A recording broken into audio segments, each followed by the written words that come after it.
Football is a great game, but there's inherent risk of injury. As far as the cervical spine is concerned, there is no such thing as a freak injury. You're trying to block a guy, you're trying to tackle a guy, he's moving. Young people sometimes think that they're immune to injuries, and they're not.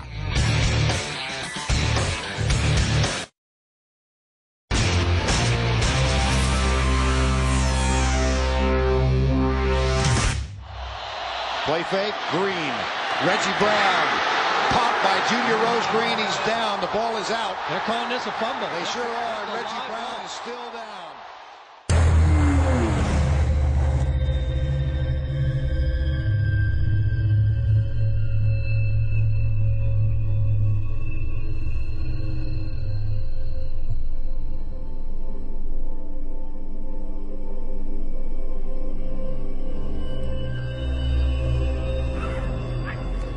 On any given Friday night, millions of Americans pack stadiums just like this one to enjoy one of our national pastimes, high school football.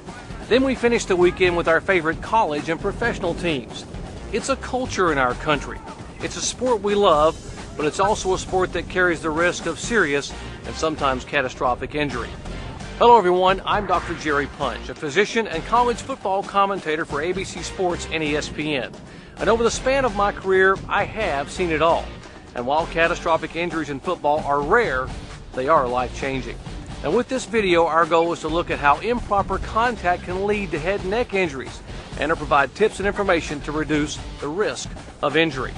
Now, while it's impossible to eliminate injuries in football, there are steps you can take to help protect yourself.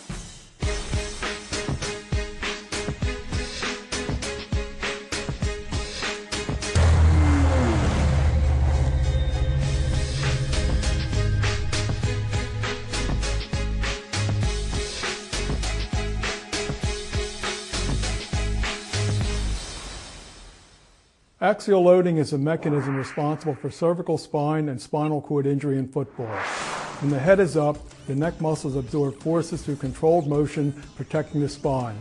However, with head-down contact, the cervical spine straightens. In this situation, the muscles cannot absorb the energy input. Axial loading is a mechanism where the player makes contact with the top or crown of his helmet. The head is acutely decelerated, the momentum of the body continues, and the spinal column and spinal cord are literally crushed between the decelerated head and the continued momentum of the body. The spinal cord, however, doesn't heal, and the resulting paralysis is permanent, with a profound negative impact on one's lifestyle and ability to earn a living.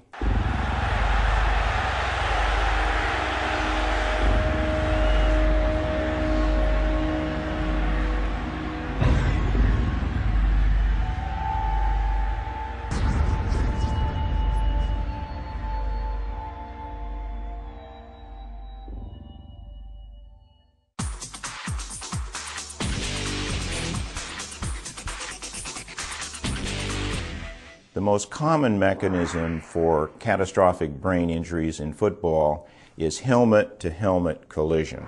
The player that's most at risk in a typical helmet-to-helmet contact is the player that doesn't see the hit coming. So if your eyes are on a ball to catch it and somebody lines you up and has their neck rigid and tense and you have your neck nice and loose and not in a shock absorber position,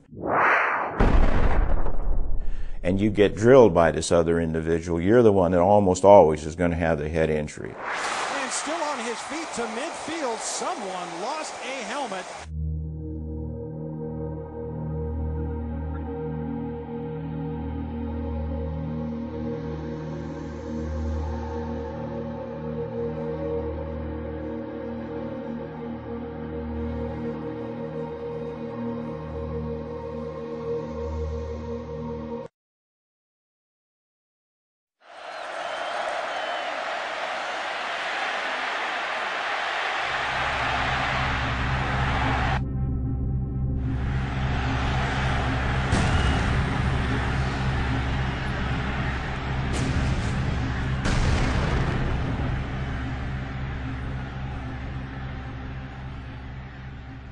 The person that's greatest risk in the tackling act is the defensive back, whereas the individual who's at greatest risk in the act of being tackled is, of course, the ball carrier.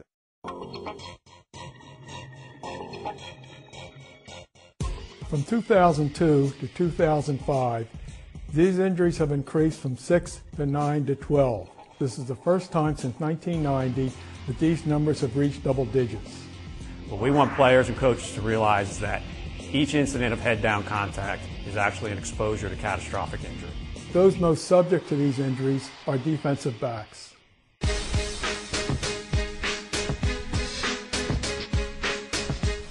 1979, in a summer practice, one of my defensive players went in to make a tackle, made the tackle with the crown of his head, hit another helmet to be exact, torqued the helmets, and broke his neck and became a quadriplegic. Catastrophic head injuries fall really into three different categories. First, deaths due to brain injury. Secondly, a brain injury that leaves permanent neurologic deficit. And then the third category is a brain injury that has neurologic deficit for a period of time, perhaps weeks, months, but then eventually there's complete neurologic recovery.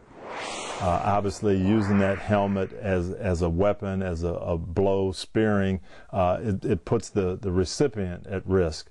He can get hit with an object going at a high rate of speed and a great deal of force in one spot. Well, the chance for catastrophic head injury increases as the momentum, speed of the two individuals that are going to collide increases.